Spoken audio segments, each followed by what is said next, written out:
All right, we're ready to get started. So thank you for joining us for Trust Building in the Black Community, Trust in Untrusting Times. Good evening, I am Dr. Carrie Register Haley, and I will be your moderator for this evening. This event is the first in a three-part series of virtual community discussions that is intended to shift the narrative around mistrust and further explore the relationship between trust and the Black community as it pertains to a variety of systems. We will be digging deep tonight, deep about the conversations and how trust shapes our attitudes, our beliefs, and our values that influence how we show up every day, but also in our decision-making process. These will be in areas such as healthcare, both mental and medical, public service, public safety, education, child welfare, government, and the legal system. Our virtual event for tonight, though, will focus on three main areas. They will be adult mental health, civic engagement, and voting. But before I introduce the panelists, I want to do a couple of housekeeping things first. This session tonight is being recorded. So if you don't want your name recorded on here, please go ahead and take the opportunity to change your name setting or any personal identification information for your privacy. Your camera can be either on or off through the duration of this session.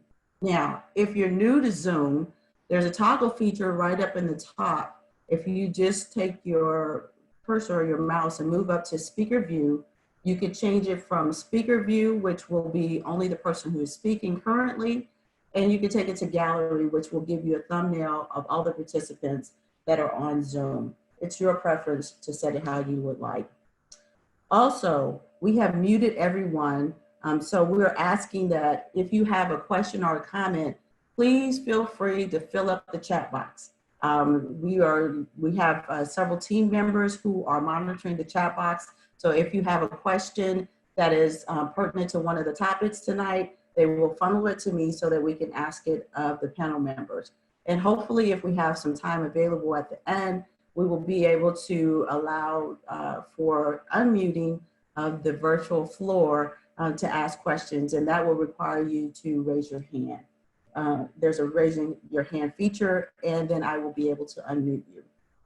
Also, if you notice, we're going to have polls. So you see the polling feature at the bottom. And once the polling feature comes up, we'll have a question. Please, please, please weigh in on the question because it helps us to guide the conversation. But also know that it is anonymous. So it will not be tied to any individual. So your information is safe. And also, if we have other individuals who are on the phone or maybe having problems seeing the polling feature, you can just put your answer in the chat box. I will be reading off the polling question, and then I will read off the choices. And if you want to just throw it in the chat box, that is great.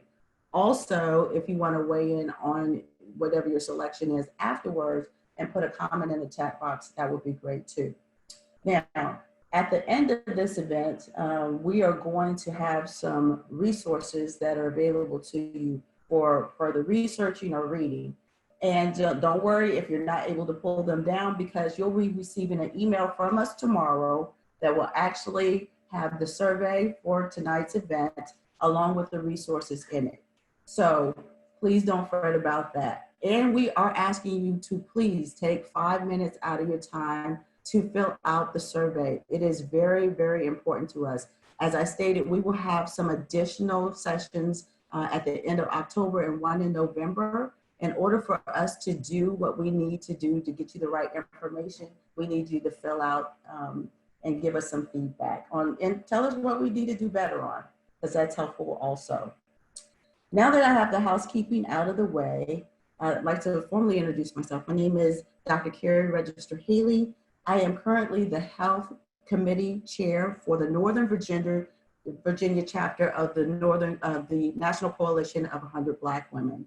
And I have this distinct honor and pleasure to be your moderator for tonight. Now, we also have an excellent panel that is going to help us dive deep. And so I'm excited to introduce all of them. We have Raymond Payton, who is the Behavioral Health Senior Clinician, Fairfax Falls Church Community Services Board. We have Mr. Gary Ellis, who is the Registrar Liaison Supervisor, Virginia Department of Elections with us. We have Ms. Sharon Stone, who is the Social and Political Action Committee Chair for the Prince William County chapter of the National Coalition of 100 Black Women. And we have Mr. Kofi Annan, who is the founder of the Activate People. And so you can see we got some really great folks here tonight. So channeling the late John Lewis, Congressman John Lewis, let's get into some good trouble tonight. Let's have some deep discussion, but let's also be mindful that it needs to be appropriate. Whatever we're putting into the chat and our comments, as well as our questions, let it be appropriate.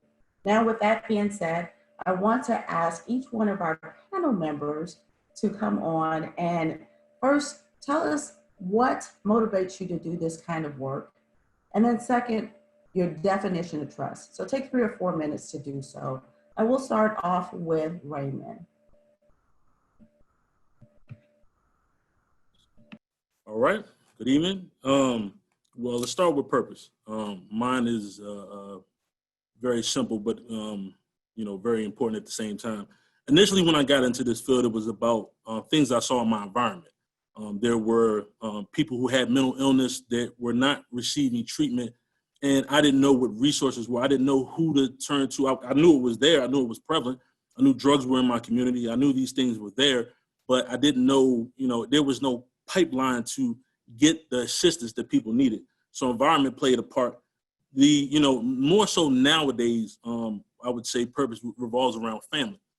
I have 2 small daughters. And so when I go and I look at them, I look and say, as a parent, you have to be responsible, for any and all things that they do. So when I look at them, I'm saying to myself, I have to, leave things better than I found them, right? And so it is always an everyday mission to wake up, be as constructive as possible, and try to get together with other people and solve some problems. My last thing would be about community. A lot of times when I'm talking with groups or people or whatever, I sometimes will get an email or a phone call and somebody will say something to me that sounds like, Raymond, it feels like you have a level of frustration. I'm not frustrated. I'm impatient because, I've watched, for years, just the effects of not having quality services and what that does to people. So I'm more of to get to the point. We need to, get to a point and try to get into a problem-solving state. And it's funny because people will say, sometimes they'll feel like I have a chip on my shoulder. I said, you're thinking too small. I don't have a chip on my shoulder. I got cinder blocks on my shoulder, and I gladly carry them because that representation means something to me. When people see me, it means something. When they come in and there's a feeling what people get, there's a sense of relief, like, oh, okay, I can identify with this guy. So it means something. I'm touchable. You can touch me, right? I'm not sitting on a mountain somewhere. I'm right here with you, and we can get into really get down to solving some real problems, not, sitting there so in love with the problem, but actually taking action to it. So those are my primary reasons behind, my purpose. So. Thank you, Raymond. Mr. Ellis, you're up next. Yes, and good evening. When I got into the voter registration and elections field, it was no grand design. I needed a job. I just gotten out of the military after serving 5.5 years, worked a couple part-time jobs, and I saw this position. So it was a receptionist position actually, and I applied. But once I applied and was offered the position, and I started handling the phones and hearing all of the things that were involved in conducting elections and registrations, and started picking up things, and something dawned on me. My grandparents raised me, and I remember distinctly that my grandmother, who was a domestic, did not drive, would get off the bus on those cold November nights, 6 blocks from home, to go to the fire station to vote. And that stuck. I said, dang, if it was that important to Mimi, then there must be something to it. And my grandfather was the same way. He never talked about who he voted for or anything like that. But though that kind of like put a little fire in me. And then all of my friends, family members started coming to me with questions about the process. So at that point, I decided, okay, this is what I'm going to do. So 28 years later, I'm the registrar liaison supervisor. I've overseen voter registration in the Commonwealth of Virginia. Community service boards are actually one of the designated state agencies in Virginia under the National Voter Registration Act. So I've had a very good relationship with community service boards as well. You asked another thing about trust. Trust is defined is to have confidence, faith, or hope in someone or something. My position and my goal is to provide that confidence, that faith, and that hope in our election processes in Virginia. Thank you very much, Mr. Ellis. Ms. Stone? Good evening. I am Sharon Stone, and with the National Coalition of 100 Black Women in Prince William County, the social and political action. It's a very interesting question that you've asked because it feels like I've done something like this all of my life. When I began elementary school, grade school, schools were just integrating in Arkansas, which is where I'm from. And there was still a system or a process in place where students who had challenges or were not as advanced as others would go back to the school that was historically Black. And so I recall from grade school on, my parents every year going to the school to advocate with the counselor so that I would be in the class with my peers, not because my grades were not equal or greater than some, but it was just that I was that different person. And from grade school on, understanding the system, being able to be a voice and knowing how to navigate and call people out when things are not as they should be. It started way back when. And so as I've gotten older, I realized that a lot of people, we can say you should cross the street, but if you've never crossed the street, you don't know how to get to the other side. So to advocate, to help people to understand how to get across the street and to be a voice for those Black women and girls in our communities with regard to leadership, education, health, and economic empowerment.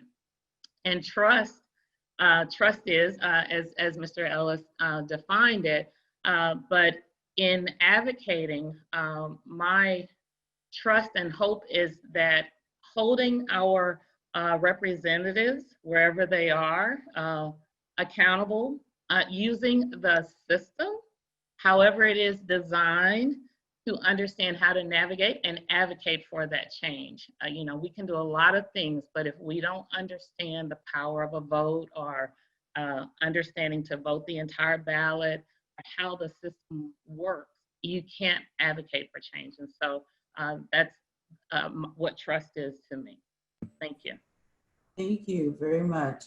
Okay, Mr. Anand, please. Yeah, hi, good evening, everybody. I think, so my first real exposure or realization that of some of the systemic inequalities in our country, actually, like my real personal realization, it really didn't happen until my early 20s. I grew up in DC in the 90s. For those of you who knew what DC looked like, back then it was all black and Latino, and pretty much it, except for like Georgetown area.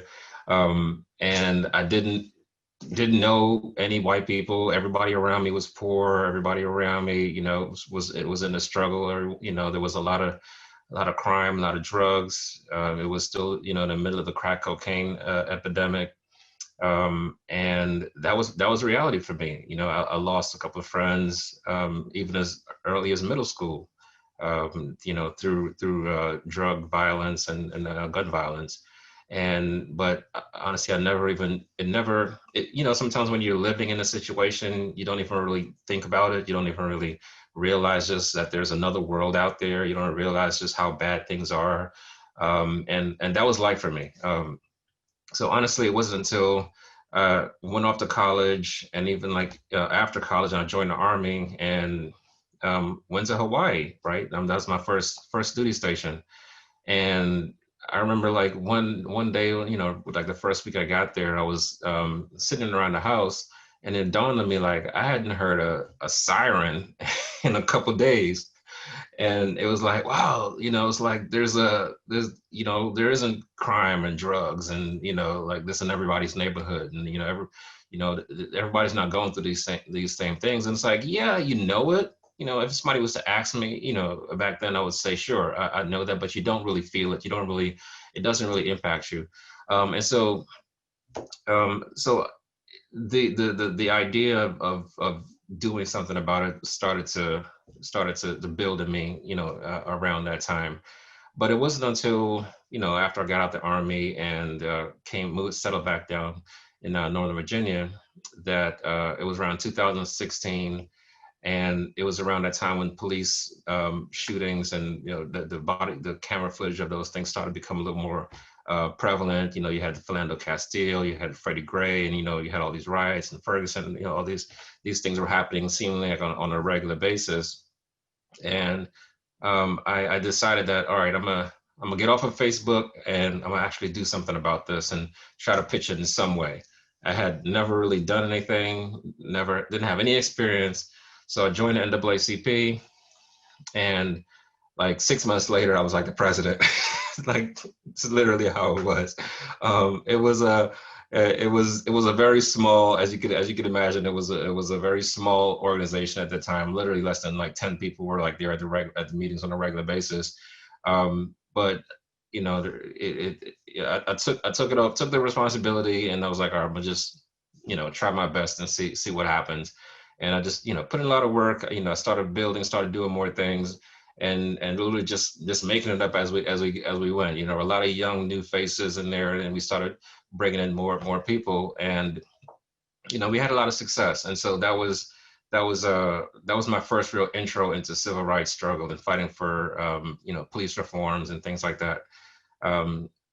So after I left NAACP, I decided I wanted to continue doing it, but I wanted to take the lessons I learned from that organization that time and start something of my own, where I could have a little more autonomy and control over how things are done. So that's how I started the Activated People.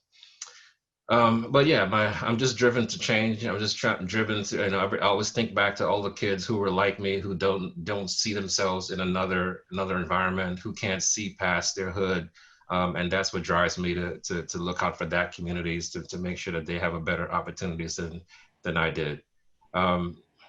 As far as the trust question, I tell you, I really grapple with this one because I'll be perfectly honest with you. I still struggle with that. I don't know if I'll ever really trust the system. Just being perfectly honest, I don't think it was really designed for us to succeed. I don't think it was really designed for us to take full advantage of the opportunities and to hold people accountable, hold police accountable. And I'm not really 100% sure I could just be, you know, completely positive, even after all of the things that I've gone through. I think maybe because of the things I've gone through and the things that I've seen and the conversations that I've had and you know, fighting for police reforms and transparency and accountability and the struggles that still continues to this day. I still struggle to feel like I could trust the system. But at the same time, I don't really feel, you know, I don't really feel like it's our job to make ourselves trust the system. You know, I don't think it's a right to even ask people who are oppressed to what do they need to do to, you know, build trust. I think it's up to the oppressors and the government to build that trust and to reach out to us and do things for us to make us feel more like we should trust the system. So far, that really hasn't been the case. But I think that's where we need to put the onus on in order to get that done. Thank you very much. Thank you to all the panel members. And thank you for sharing your why with us, because each one of us has a why in us. And so each one of us can do something outside of ourselves to impact our community. And so we're going to dig deeper into that. But I'd like for us to kick off the first portion of this, where we're going to talk about mental health in the Black community. I'd like for us to kick it off with a poll. So if we could pull up the polling question number 5, please. Okay, so I'd like to hear from all of you. And remember, this is anonymous. How would you rate the Black community's relationship to mental health system? And so, yeah, you guys are already jumping in. So please go ahead and fill in. And if you don't have the polling feature, the choices are very strong, strong, neutral, weak, and very weak. And you can throw that in the chat box if you don't have access. We're seeing people move in very fast to fill this in. That's awesome. Yeah, 70%. So if we could get, we're gonna go to a minute. So for the rest of you, if you could just go ahead and click on your selection here. And it's looking like we're having about 72% of the individuals who did respond. It's overwhelmingly weak. And so we're going to go ahead and close out the poll and share the results. And so we have none for very strong, none for strong. Neutral, we have about 16%. 70% says that it's weak, and very weak is at 14%. So that's where we're going to start our conversation this evening. I'm going to stop sharing the results now. Okay. And we're going to ask, I'm going to ask, Raymond, can you go ahead and jump in? I'd like to hear, how would you describe the Black community's relationship with the mental health system? Okay. Well, I'm gonna give you the insight strictly from my perspective where I stand at now. I'm not surprised at all that a majority of people thought it was weak, because one of the things that comes with this in this system that I work in, the mental health system, is what is designed for you, right? And that's why you will hear me say several times this evening about solving problems, right? How do we solve problems? And a lot of times we don't look to each other. When I say we, I'm saying as Black people, to go to Black people to solve problems. That is one of the reasons I'm sitting in the seat, because it has to become a thing where you can come into a room, sit down with somebody like myself, and really work to solve the issues you have. There's a lack of trust because a lot of times people don't feel heard. They don't feel that the person they're talking with respects them. They feel as though they're being condescending. There are a lot of different reasons. There's no trust. There's stereotypes. When you walk in the room, does this person feel like I'm crazy, or they're not listening to me? Because if you don't have rapport in a therapeutic relationship, it's over. There's nothing else you can do. You can sit there and be polite. You can talk about anything you want, but you have to establish a rapport. Meaning you have to partner with somebody to say, we are in this together. How are we going to work together to come to figure out what the problem is? And one thing that's very important is not staying in the problem, right? Once we know what the problem is, it is what is the constructive solution that we're going to work to solve the problem. We have to become problem-solving people. So when people come to the CSB or wherever they seek services for mental health, they need to know that they're working towards a solution, not just to keep talking about the problem. And I say this in a lot of panels, meetings, and anything else I sit in.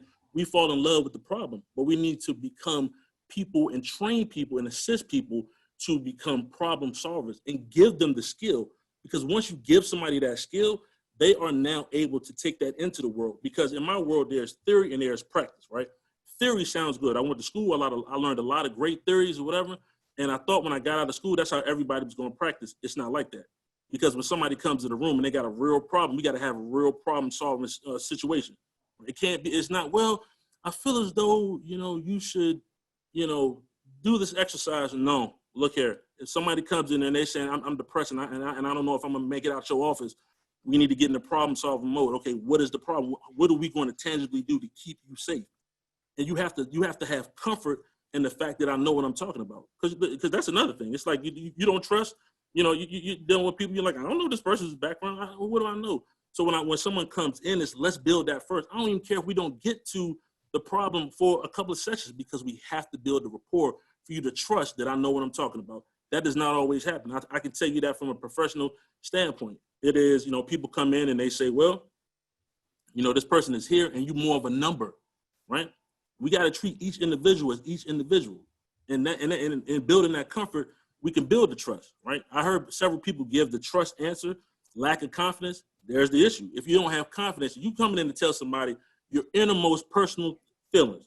So you come in to tell me the deepest, darkest secrets that you got going on in your life, and you don't feel like you can trust me, we got a problem, right? No problem solving is going to happen because there's a lack of connection. We have to be able to connect with people. Once they feel there's a level of connection, then we can sit down and do something. But we got to take the time to establish that rapport. And as long as we don't do that, then we will not have the ability to connect with people and change the image, because people will be standoffish, because they'll come in and continue to feel like this is a system. And as a mental health provider, other providers need to understand there's not just mental health. You got to look at it across the board.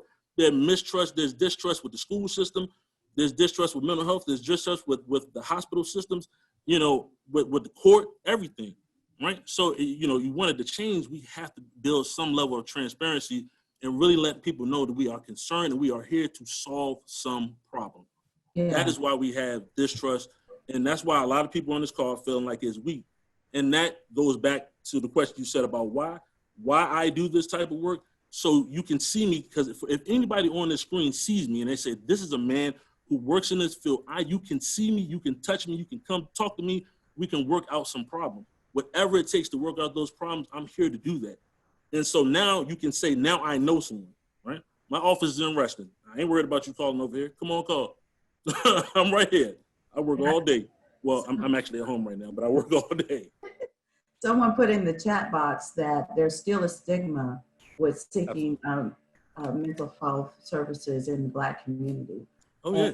And so that kind of leads me to the next question I was going to ask is, speak to the lack of trust that because you said something earlier that the Black community may have with non-Black care providers. Yeah. And so again, it is this person, right? When I walk into a room, I'll give you a perfect example.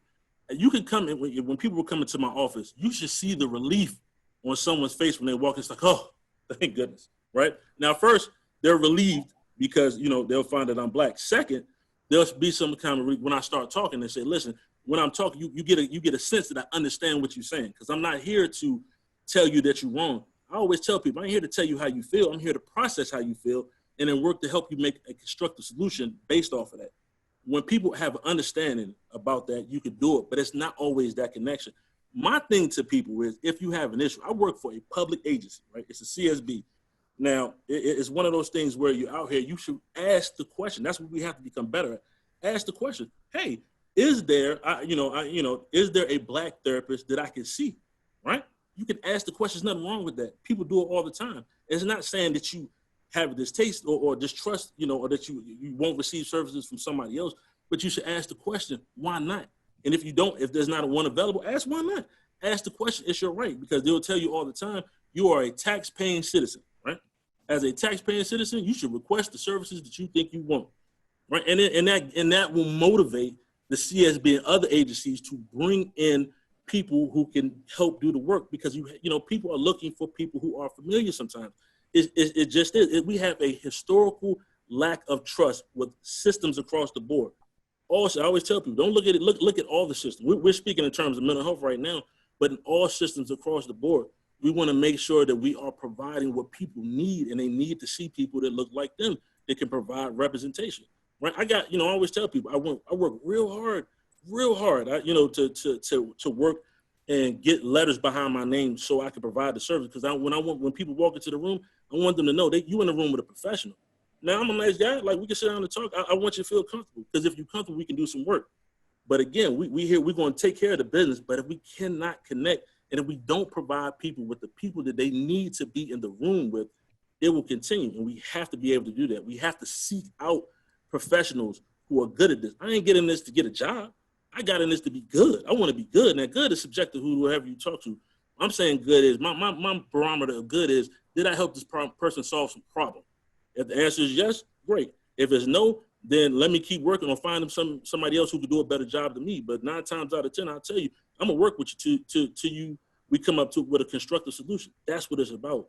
We have to be not only in the building, but we have to be good in the building, right? We have to be good.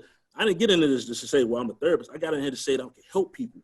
And I hone my skills. I continuously read. I have understanding. I pay attention. I listen. I do all the things that I think that are necessary to provide people with the most constructive help possible at all times. That's what it's about. And when we dedicate ourselves, if you can't get a person that you feel when you come to services is black, then you ask the question, well, is the person I'm gonna see culturally competent? Do they understand me? Do they understand where I come from? Do they have an understanding of my struggle? And all black people don't have the same struggles and stuff in life, because they like to put it in a one size fits all. We all had this sob story. Problems are problems. See, that's what we got to start looking at. It don't matter what the problem is. It doesn't matter if it's depression. It doesn't matter if it's substance use. It doesn't matter if it's isolation. It doesn't matter if it's racism. Problems are problems. The way you come up with, you settle problems, ask questions, come up with answers. And if it works, go with the logic. If it makes sense, go with it. If not, keep asking questions. That is what we need to do to kind of build that up. Yeah, that's good stuff, Raymond. And I'm going to ask you one more question before we can switch topics. I know that there's a couple of things in the chat box about how spirituality or religion impact the way we show up for mental health services. And I know we had a segment the last month, we had a full discussion on that. So I don't want to not answer the question, but I do want to make sure that I get this one in. How can we build better relationships with Black communities with respect to mental health services and treatment? What do we need to do? What do we need to do? What needs to happen is we need to become more transparent. I think sometimes things are done, behind closed doors or whatever. We need to open the doors. Listen, people need to see. The same way I'm sitting here in front of everybody saying, listen, I know there are people on this call that have some real problems, right? Make no mistake about it. They have some real problems. And I'm saying you need to get the constructive help you need. And there are barriers to that, right? There is the fear of somebody doesn't understand me. Somebody I don't feel like they're really going to listen. I don't feel like they're going to take the time with me because I'm scared. When I walk in the door, I don't want to tell you all my stuff the first time, right? I don't want to give you that. But we have to put it out there. And if we don't become transparent, listen, in life, this is what I feel like. I know they use the word cancel culture, right? My issue with that is this, right? We gonna all make mistakes. Let me tell you something. I'm a parent. I make a mistake every day. I'm a husband. I make a mistake every day. Please, you don't believe me? You can call my wife. I make a mistake every day. But the thing is, it's not the mistakes you make. It's like what you're gonna do to get past them. See, that's what we have to become. Is to say, if I'm sitting here in front of all you people right now at this moment to tell you I messed stuff up just like you. I got stressed just like you, right? I get mad at my job just like you. I go through it just like you. Right now, you can see, right? Even though we're on the phone, you can feel what I'm telling you right now. I got the same problems. I got problems with my parents right now, right? I'm being as transparent as I could be. And you can see that because it's really happening. But I'm telling you, even through all of that, I'm still here to work on doing one thing and one thing only. That's helping somebody solve some problems. And that is how you connect with people. You get to them, let them know it's not just you. Tell the truth. It's not about transference. It's about being honest with people. When you're honest with people, they'll respect you for it. Right? They'll come and seek the help you want. But if you sit on a hill, because sometimes as a service provider, we sit on the hill and we need to sit on the same bench with everybody else and talk about it. We can have a discussion. Yeah, you feel some kind of way about, how racism affects you or the police or whatever it is going on. I have conversations. My clients bring it to me, we'll have a conversation. And it's appropriate and it's logical. But we have to be able to connect with people and stop worrying about the look of stuff. I'm not worried about being wrong. I make mistakes. I'm wrong. Okay. I mean, I'm putting it out there. I make mistakes, but I continue to work. See, that's what we have to give to people. It's okay if you make mistakes. It's all right to be scared. Nothing wrong with that. But don't let your fear keep you from getting the help you need, because it's about you getting the most constructive help.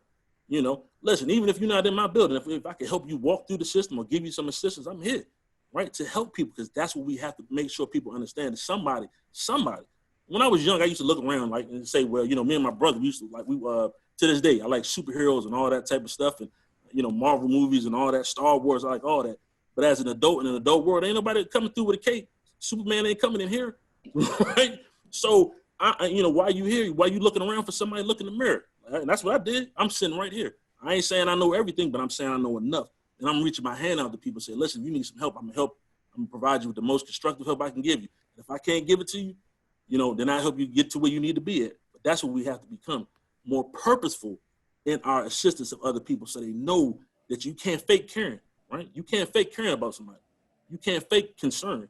You can, but it won't go over well, because once people think you're faking it, you're gonna lose them. And once you lose them, then you lost another person who's not getting the constructive help that they need. Yeah. Thank you so much. That was very enlightening. And I think just by having continued conversations like this, where the transparency is occurring and that they can get the information and the resources. And I read in the chat box, someone said that when they found out that they couldn't find a Black provider to help them, it inspired them to go to school to get their degree. Come on. It's the same. Come on. It's enough. Listen, whoever said that, it's enough problems out here. Come on, step on in. I appreciate more colleagues I can get. That's how we change stuff, right? Again, I told you at the beginning of this call, I couldn't find people. I didn't know. I had friends that was going through some issues when I was a young man. Who was you gonna go talk to? Who was there? Who was available, right? So now, right? I say when somebody said, "Well, who available?" I ain't saying I can get to everybody, but I get to as many people as I can, because it means something.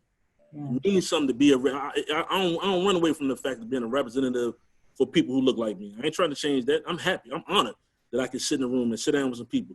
Hell, I like to sit in groups and people, we can run through all your problems. Let's get to it. I told you, I'm in here, when I agreed to sign for all these type of things and panels and everything else, I came here to do one thing and one thing only: solve some problems. And you're doing it, and you're killing it. Let's go. Thank you. So we're going to switch to civic engagement. So we're going to start off, and I'm going to invite Sherry. I call her Sherry, but her name's Sharon. So I call her Sherry. Sherry and Kafi, if we could just go ahead and talk about, you could speak to the historical distrust of voting and the civil engagement as it relates to the Black community. If you could talk a little bit about that, that would be great. I'll go first. The history of it, I mean, it goes all the way back to slavery. I mean, the Emancipation Proclamation it was an economic decision, not a decision based on a caring for people, freed the slaves in the Confederate States so that the Union could win. And then from that point on, Black voters have been systemically turned away. The states had employed all kinds of different measures to keep Blacks from voting, from poll tax, which is just a tax for being a person. Our grandfather clause that said if your grandparents had not voted, that you couldn't vote. Slaves were not citizens, so how would they have voted? It's just been intimidation, literacy tests, all kinds of things over the years, and even now, voter suppression and all kinds of things continue to turn people away. We have as many people that are deregistered, maybe because they didn't vote in one or two elections within their state, and those are state rules they set are redistricting to set up the district based upon a political. Let me interrupt for just a second, Sherry. Something's going on with your mic, so I don't know if you need to move closer. Can you hear me now? Yes. Okay. All right. Okay. So it has been a system from the beginning of time to suppress. Again, it's almost as I'm doing my research, almost like a caste system, a system that's designed to keep people in a certain place. And so, again, that's why it's important that we understand the rules and how to play the game, even as the game may change while we're in the middle of it, but we still have to stay engaged and not be disenfranchised. Thank you. Go ahead, Alfie. Yeah, sure. So I'll talk about civic engagement through the lens of criminal justice reform and police reform specifically, because I know still on a lot of people's minds. And and I'll also, I'll go all the way back to slavery as well. I know that people think about police reform and they think about it as like in a snapshot, like it was right now.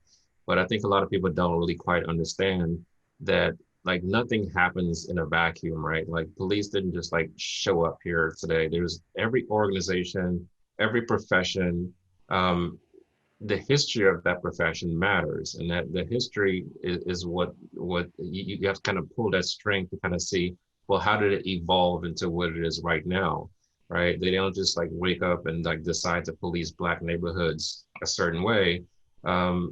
It's part of the culture of how that policing evolved, and it started with slavery. It originally used to be slave catchers. When slavery was officially over, they were essentially their job was to catch people and put them back into slavery. Even during the Jim Crow eras, and as the Great Migration, as folks, Black people started migrating up north, the first official modern day police station was started where? In Boston, the south of the north. And it was there to keep Black Black people separated and from white people, and it was there to oppress Black communities.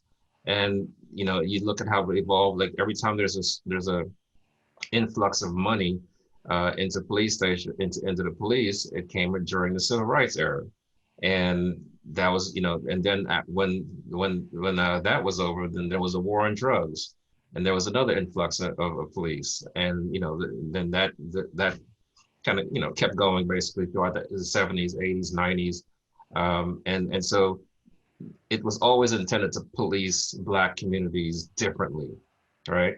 So when people talk about defunding the police, it comes from a realization that the people who say that and the people who don't trust the police, going back to that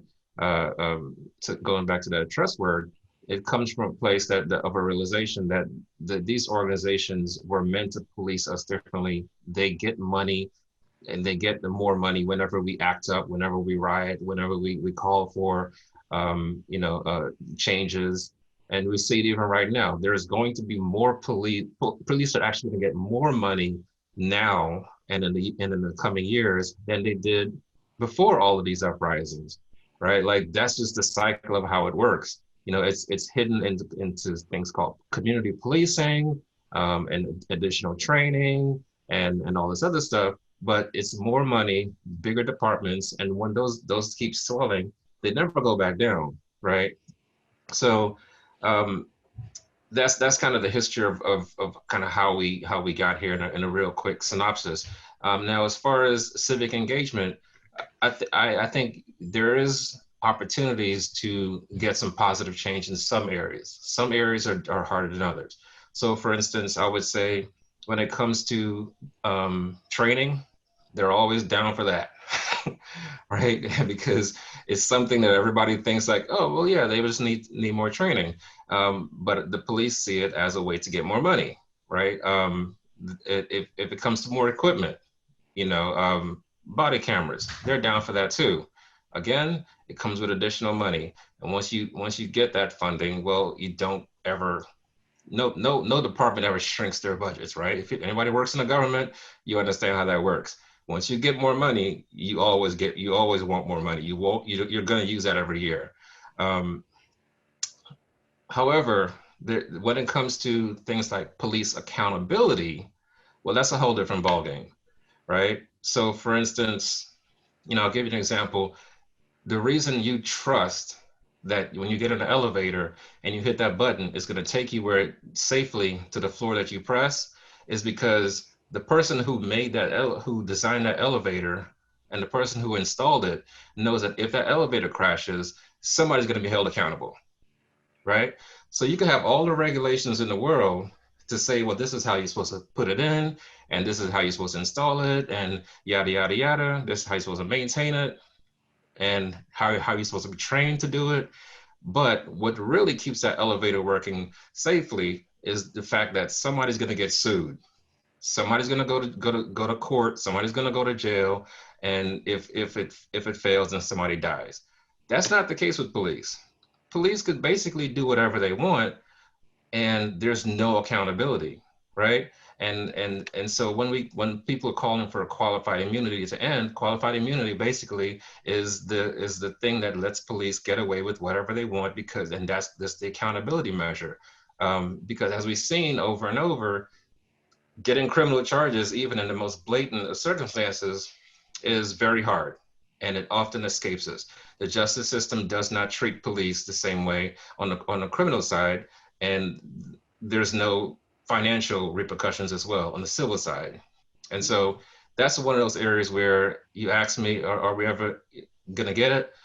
I'm highly skeptical. We just went through it here in Virginia. They had a special session, and that was one of the things that we tried to get through the General Assembly. It took 4 tries to get through the House, failed on the first day in the Senate, right? Accountability. You know, there was a law to require that if an officer witnesses another officer violating someone's civil rights, well, then he needs to duty to report. He has a duty to report that failed.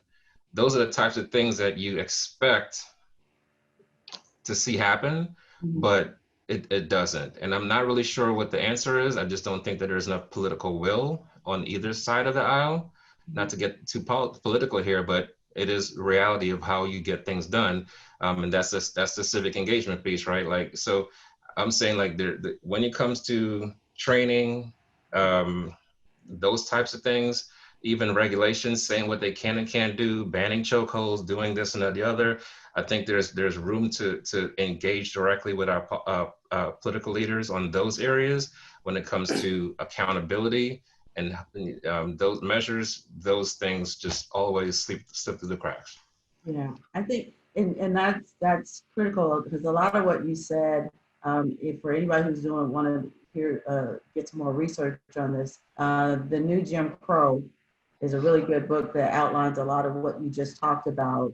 And it does it in a chronicle order, which is awesome. So it's by Michelle Alexander. But this leads to exactly the next question, our polling question number 4, which is, if you could pull that up to get some engagement here from the audience, because I'm seeing it in the chat box, and individuals are talking about the white black policing and the difference here. But how much of the time do you think you can trust the local government to do what is right for the Black community? And I see you guys are already populating, so thank you for that. But how much do you think that the local government is doing what's right for the Black community? Just about always, most of the time, only some of the time, or hardly ever? Leave it up there for about a minute.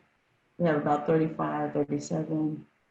If we could get you to weigh in, that would be helpful. Again, the polls are anonymous. No one can see them. No one can see what you put in the box. And if you want to put a comment in the chat box afterwards, that would be great too. So, all right, we're going to go ahead and end the polling.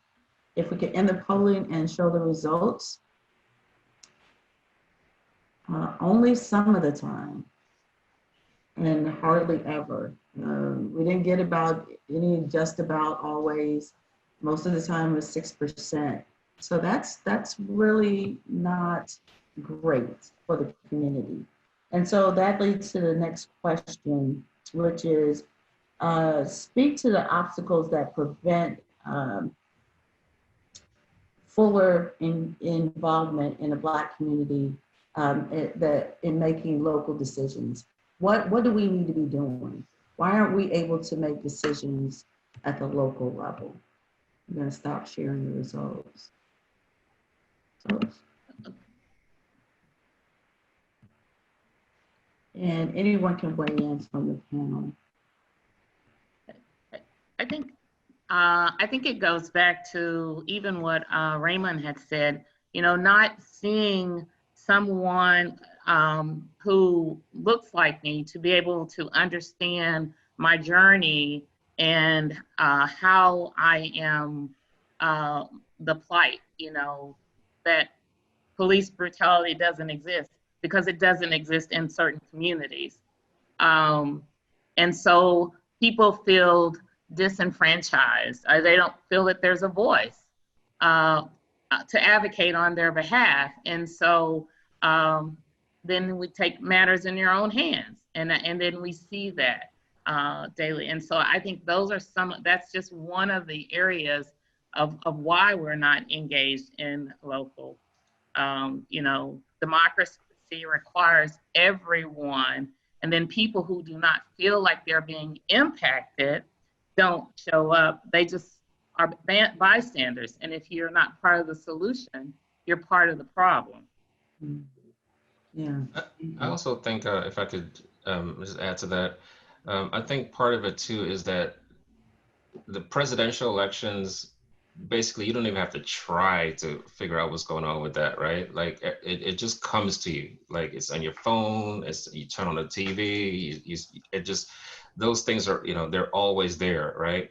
But the further down you go, you get there's just less information that's given to you, right? You just, even though it's closer to you, it's not on TV, so you don't necessarily hear about it. You don't see these elected officials. A lot of people don't know who their like local, you know, board of supervisors members are or whatnot. And I've worked at polls. I don't know if anybody here has ever worked at polls. And I used to think like sample ballots, how, you know, why do people need these?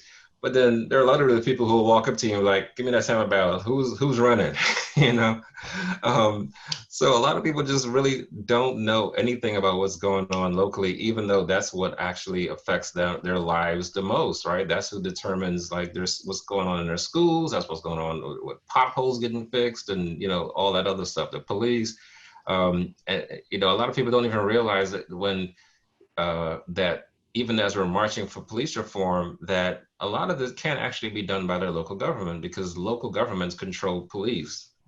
Yeah, you can have some national standards, but it's a lot easier for you to just reach out to your local person and say, hey, I want you to do X, Y, and Z. And they're actually a lot more responsive, a lot easier to get to. You know, and as far as that, they fund the police. About 90% of police funding comes from local taxes. So, you know, these are the local government, local politics is just really can't underscore just how important that is.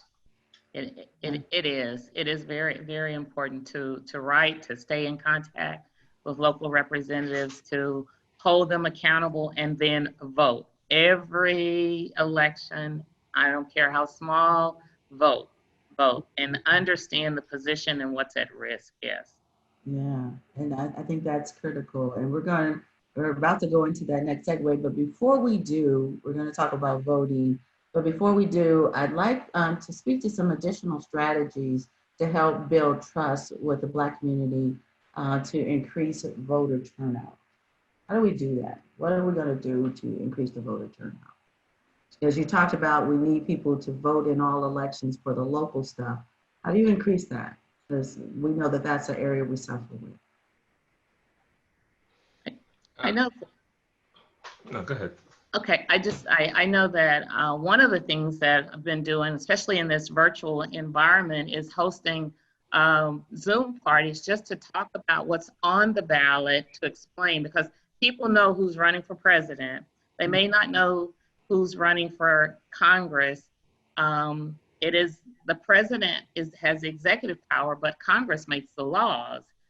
You know, and understanding that, and then state and local amendments and things. There are amendments on the ballot in Virginia right now today that can change, drastically impact how we look in the future, but understanding those things, just talking through it, not telling people how to vote, but making sure that they do make an informed vote.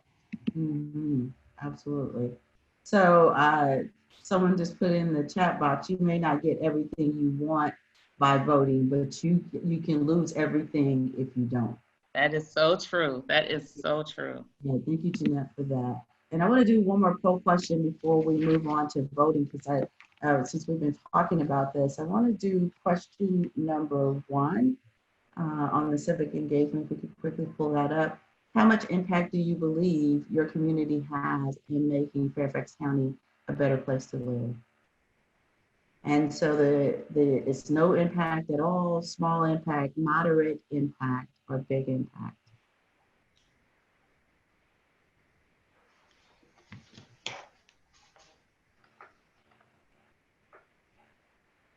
All right, we're gonna wait about another 15 seconds. So please go ahead and weigh in.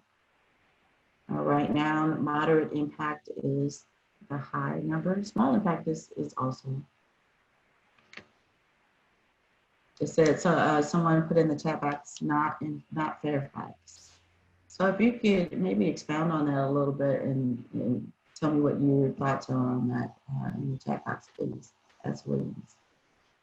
All right, we're gonna go ahead and end the polling. And so as you can see, that we believe that there is a small impact or moderate impact, but not a big one. And then very few thought it was not at all. Oh, not my country. Okay, thank you. So that leads us into our last segment for this evening's discussion, which has to do with voting.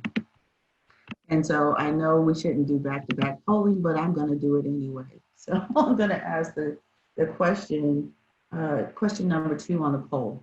Let me make sure everybody's registered to vote. Are you registered? Yes or no? We've got some folks that are not registered, and hopefully that means not yet. So the majority of you are registered to vote. Oh, wait, just about another 10 seconds. This must be waiting. We're closing out the polling. All right. So the majority of you are, and then we have some that are not. So hopefully what happens in this next segment with Mr. Ellis will change your mind about getting registered to vote. So Mr. Ellis. Yes. Go ahead. Good evening. Good evening. And first thing I want to touch on is what Kofi Annan was talking about as far as the local elections and and protesting and getting things done in a representative democracy. To get things done, voting is everything, but voting is not the only thing. Peaceful protest, also those types of activities help move the ball, but voting is essential. I talk to young folk, and young folk, well, my vote doesn't count. My vote doesn't count, and I have a great story about that. Some years ago, matter of fact, when I first came into the Board of Elections, there was a Board of Supervisors election in Henrico County. And this particular candidate was first time on the ballot, lost by 3 votes. Lost by 3 votes. I lived in that district. I still live in that district. I knew 4 people in that district that did not vote. Now, this was when Henrico County didn't look much like me. But now that things have changed. So vote, and with this gentleman finally was elected, and we've gotten all types of upgrades and things in our communities as a result of this gentleman's work as a Board of Supervisor member. So elections have consequences. President Obama said that elections have, they do. Do we get everything we want, like the individual said in the chat? No, but you can lose everything for not voting. I know it's not sometimes in order to change a thing, you have to become a part of that thing in order to change it, so you can change it from within. But as Kofi said, all elections, and you as well, all elections are important. Virginia is unique in that it has elections every year. There are 3 elections on the books in Virginia automatically every year. There's municipal elections in May, primary elections in June, and general elections in November. And in between that, you have special elections out the wazoo. Every time an election is put on, the same amount of work is done. Volume may change depending upon the election. Like this year's unprecedented, volume and things.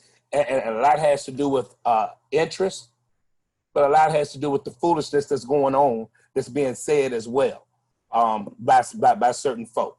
So with that being the model, we have to engage ourselves as a community in the process. Get more folk who think like us. Mr. Nan talked about the certain reforms that they were pushing in the special session. How it took 4 tries to get it through the Democrat-controlled House of Delegates, and the Senate, it got killed. That's because you don't have enough folk that look like you and think like you, right? So how do you do that? How do you get that place? How do you get to that place? You vote, and you vote those folk in, and then you're able to get those reforms that Kofi was talking about. Okay, rights and responsibilities, and this is the thing. This is the thing. I heard there was a thing about folk being canceled for not voting. No, they're not. No one's canceled for not voting. What you're canceled for is because you've moved. We've sent you a notice. You failed to respond to that notice. You've been on an inactive status for 2 federal elections, which could be as little as 3 years or as many as 5. And you failed to update your voter registration record by either submitting a new application or coming in and voting and confirming your residency. After that, yes, after 2 years, after 2 federal elections of inactive status, you will be canceled. But it's not for not voting. It is not for not voting.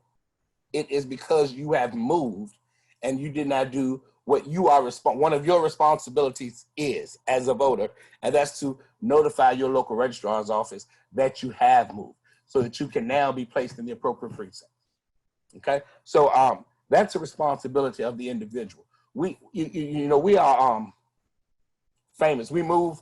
The first one we're gonna call is the cable company. That's what we're gonna call. Come on. That's what we're gonna call. But do we take the time to submit a voter registration application to update your voter registration? No, we don't. Okay. Now, the Department of Elections, and I'm gonna tell you, I'm extremely proud to be a part of the department, to be a member of the Department of Elections, to be a staff person at the Department of Elections. As I said earlier, I've been here for 28 years now. I've seen a lot of changes. Never has the ability to register and vote been easier in the Commonwealth of Virginia than it is today. You can register online. If you have a DMV customer ID number, you can register online. You don't have to leave your door. You can vote by mail, in person. Right now, we're in the election period. The election is not a day anymore. The election is 45 days long. It's 45 days from September 18th to November 3rd.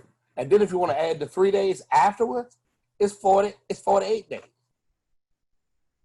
Because anybody who votes absentee by mail, as long as that absentee ballot is postmarked on November 3rd and received by Friday, November 6th at noon, it's going to be counted. So there's no excuses now. You can go register, you can go vote at any registrar's office, at your registrar's office, Monday through Friday. Many of the registrar's offices are going to have early voting satellite sites that are opening the 19th of October, that will be open through the last Saturday to vote absentee, which is October 31st. So the availability is there. It'll be open on Saturdays. So I work. Okay, I understand. We all work. I'm working now. But you're gonna tell me that I bet you go to the grocery store. I bet you go to the club. You go do what you want to do. See, I can't succumb to all of this foolishness that folks spew, because we do what we want to do, period. In most instances, are there individuals and instances that they don't, that they can't? Yes, I'm not gonna say that they're not. But by and large, we all do what the world we want to do when we want to do it. So if you want to change, be the change you want to be. Show that change. I am so proud, and I cannot. We don't implement policy. I mean, we don't set policy at the Department of Elections, but we're responsible for implementing it. So as those policies are set forth by the General Assembly, we implement them, and we implement them so that voters know what they need to do, how they need to do it. Our website, very transparent. Anything you want to know is on our website, vote.virginia.gov. You can find it there. You can find everything else on YouTube. You surely can find them fights on YouTube, but you won't go to vote.virginia.gov and register to vote. I don't have no sympathy for you, sorry. I don't. Mr. Ellis, we do have a question in the chat box. So thank you for that lively discussion. What are the requirements for early voting? Be registered to vote. That's it. Early voting is available now at every registrar's office within the Commonwealth of Virginia, 133. Normal business hours, Monday through Friday. Early voting is available. As I said earlier, most localities are going to have satellite sites to make voting a little bit more accessible to their communities. Those offices will be open on their schedule. On our website, you can check your jurisdiction, your locality, and find out where and what time those satellite offices are open. And again, a lot of them are open on Saturday. Yes, and someone just put the information, Chad just put the information in the chat box. So vote.virginia.gov is a great resource. So go to that if you have additional questions.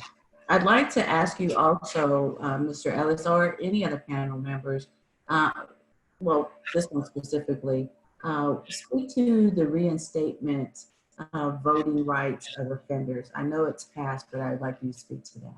Oh yeah, great. That's been the bulk of my day over the last three or 4 days, because the Secretary of the Commonwealth's office has restored I don't know how many individuals in advance of the registration deadline on October 13th. But the process is very simple. Restore.virginia.gov. Restore.virginia.gov is the website. Individuals who have been convicted of felonies can access that website, submit a request to have their rights restored. The criteria is you be free from all court-imposed sanctions. I mean, you're no longer in prison, you're no longer on parole or supervised probation, under any supervision, you're eligible. And obviously, you don't have any pending felony charges. You're eligible to apply to have your rights restored. If you meet that criteria, generally you'll have them restored. It takes anywhere from 1 to 3 months for that to happen. So you can tell that they really fast-tracked a whole lot of restorations this month. So, but that's it in a nutshell. Now, and here's another important thing to realize for folk moving into Virginia who may have felony convictions in other states. Remember, Virginia is only one of 11 states that there is not an automatic path to restoration of rights. Okay, so if you come into Virginia and you have a felony conviction in a state that is an automatic restoration state, we recognize that restoration policy for the state where the conviction was handed down. Yes, we do. So DC, for example, you only lose your right to vote if you're sentenced to a period of incarceration. But once you leave, you automatically get your rights restored. So we know you're registered or you had a conviction in DC with there. You're certainly not incarcerated because you're right here in front of me. So you must be eligible, right? So that's another thing that folk need to understand. Awesome. Thank you. That's some great information. We have another question in the chat box from Paul. In your opinion, how dependable is the mail-in voting? I think it's very dependable. We meet with we're having meetings with our USPS representatives bi-weekly to discuss issues that come up. By and large, I believe it's very safe, and they are working to accomplish the mission. I mean, let's think about it. Mother's Day, Christmas, Easter, all these cards and letters and things that are delivered without fail. Now, they tell you what's the last day you need to put it in the mail for it to arrive on time, but it does. So while it's a different thing, it's the same process. So I'm very confident in the USPS processes with delivering our by mail ballots. That's awesome. So what else do we need to do to get more of the Black community out and registered to vote?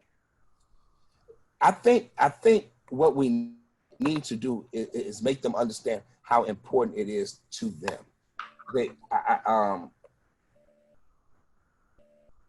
We all need to have a thing, something that resonates with us, so that that allows us to want to engage in something, right? So, for example, Clovia Lawrence, she's a radio personality, and we started a group called Rolling for Freedom back in 2004, and where we did restoration of rights seminars and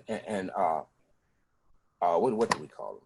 But anyway, we go into the communities and empower and engage individuals by completing and submitting their restoration of rights documents so they can have their rights restored. Now it's much easier, but that was something that made me want to now start working a little bit more with that particular community, because I do believe that once you served your time, you deserve to be fully incorporated back into society and have a say. Shoot, you working and paying taxes. Let's put it all on the table.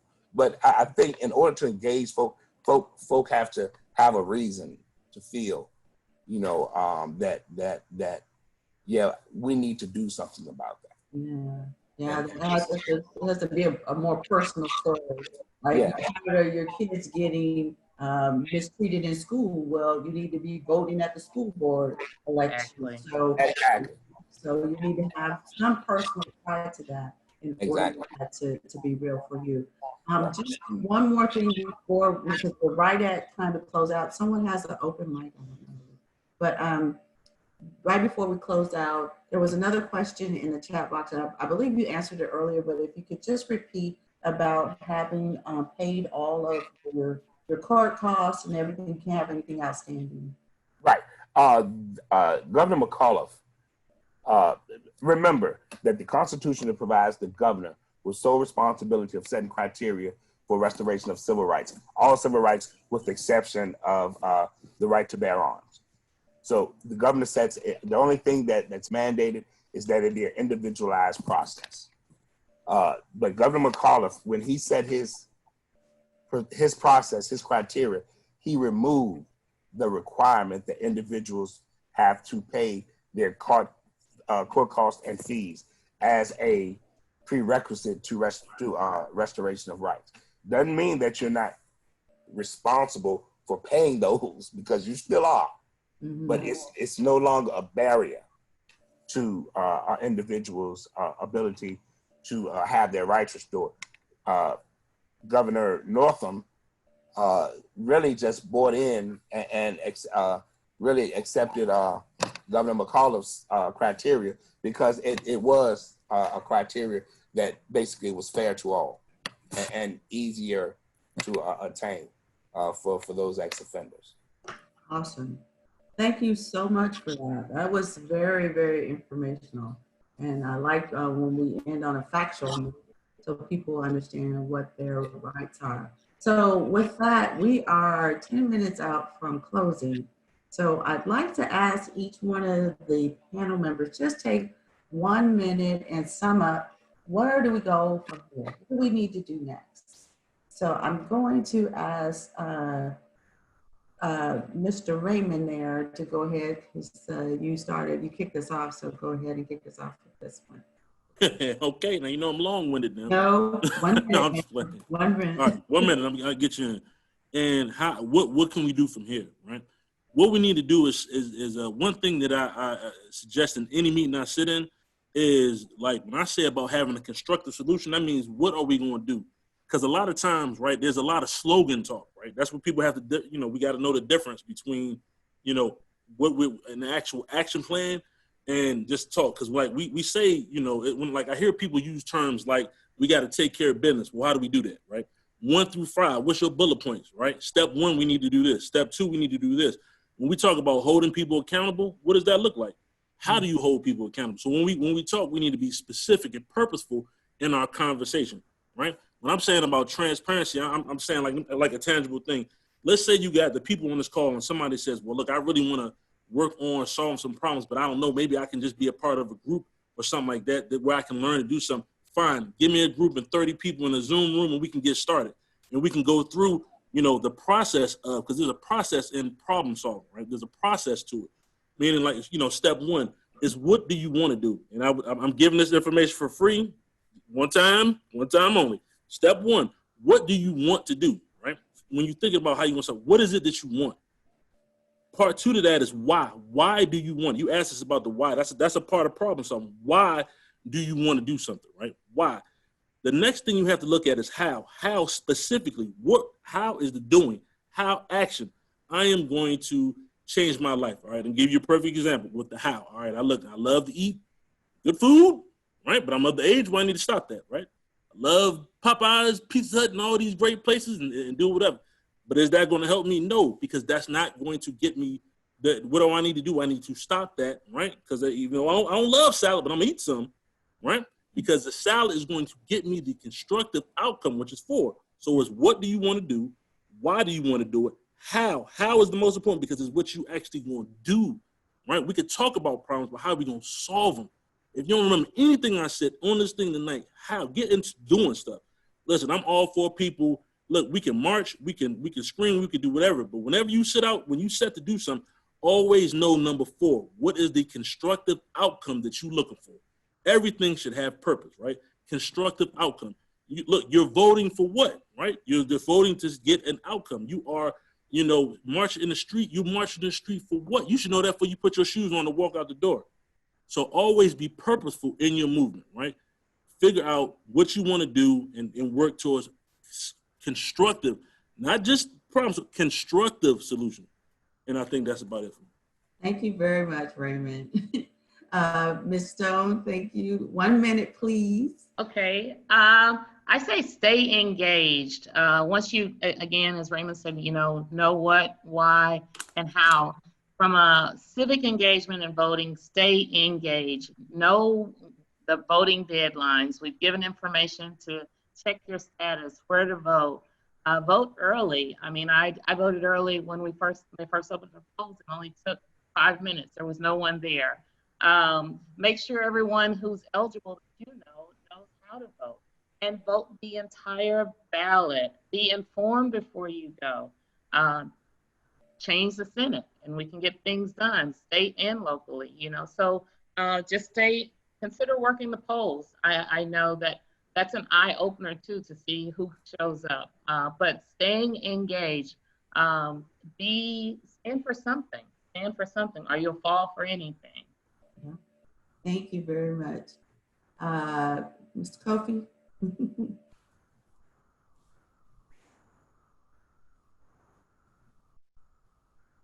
Yeah, so I'm actually going to piggyback on what Sharon just said, as far as staying engaged.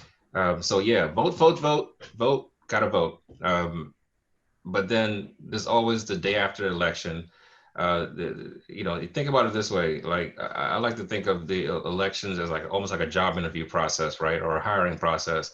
So all these candidates are vying for this job, right? And you're literally interviewing them, right? They're giving you their pitch as to why they're going to do a good job.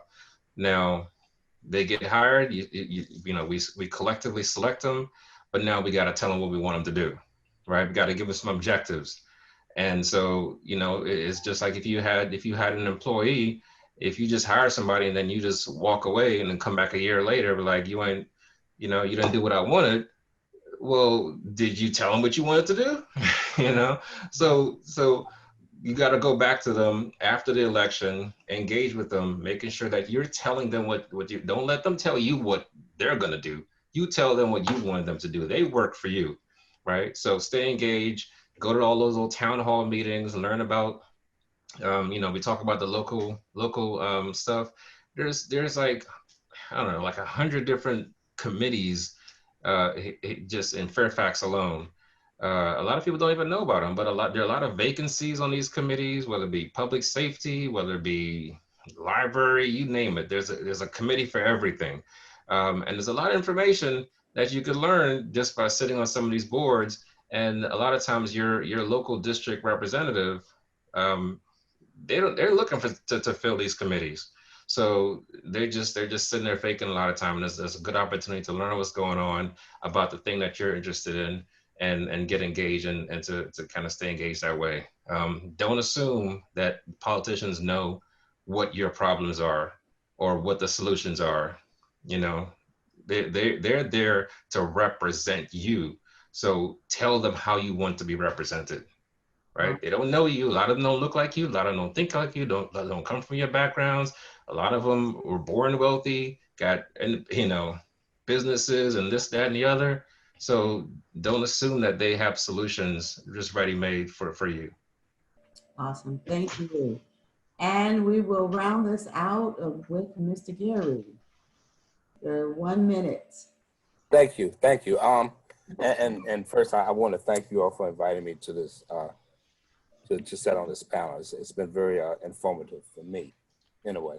But I just want to let everyone know, last day to register to vote is October 13th. If you have not registered to vote, or you know someone who has not, they have until October 13th. If they're going to mail it in, a postmark is acceptable. Has to be October 13th. If they're going to do it online, they have to hit the submit button by 11:59:59, or it's too late. Know your rights when you go to the poll. If your name is not on the poll book, you have a right to ask for a provisional ballot if you feel that your name is not on that poll book erroneously. So you have a right to ask for a provisional ballot that will allow them to research and find out what happened if something happened. Curbside voting is available. We always recommend, is a recommendation that any individual needing to vote curbside, bring someone with them so they can go in and alert the officers of elections that they need to do so. Some may have some, ingenious things with a phone number and all that to call. That's well and fine, but better safe than sorry again. Curbside voting is available. We ask the individuals wear facial coverings, but it's not a requirement. They can't turn you away for not wearing one. They cannot turn you away from not wearing one. So know your rights. You can always track your ballot by mail from our website on Ballot Scout, vote.virginia.gov. So you can track it from the time it's mailed to you to the time it's mailed back and received at the local registrar's office. Okay. The one thing that I want to leave you all with is there's always been this misnomer about absentee ballots not being counted unless it's a close election. Lie, lie, lie, lie, lie, lie, lie. Couldn't be farther from the truth. Every ballot that is returned is counted. I don't care if you win it by 1 or 1 million. All ballots are counted, period, that are received in time. Again, thank you. Early voting is here. Go and vote. If there's something wrong with your registration record, you have a week to get it straight. Go vote. Go vote. That's all. Thank you.